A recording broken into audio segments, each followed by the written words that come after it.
quite a bit on this topic of full stack developers, specifically the death of the full stack developer.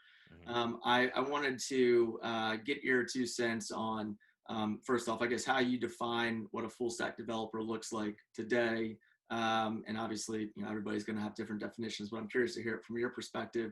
And what do you mean when you talk about the death of the full stack developer? Yeah, so when we say full stack developer, really what it's become in the past 10 years or so has just been shorthand for I do front end development, which is browser, and I do back end development, which is like mostly API back end layer stuff. It's just been shorthand for those two categories of work and those two categories of work alone. But if you really zoom out and look at how consumers consume technology these days, the stack is much broader than that, right? Your television is a computer, right? You carry a computer in your pocket in the form of your cell phone. Browsers themselves are just much more capable. In the talk I did at Cascadia JS last year, like I had a slide and I was just like free style and just trying to list off all the front end technologies I can think of. And I went blank, and I'm sure I didn't get all of them, and like filled up a slide. It's just like, it's all over the place. You have like databases and web sockets and like all this stuff on the front end.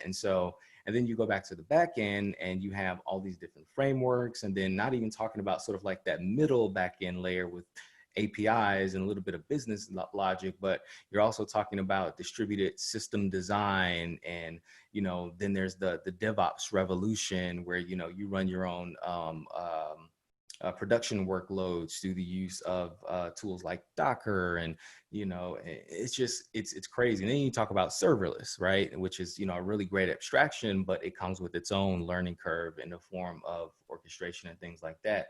And so all those things I've just said, like, are within the stack.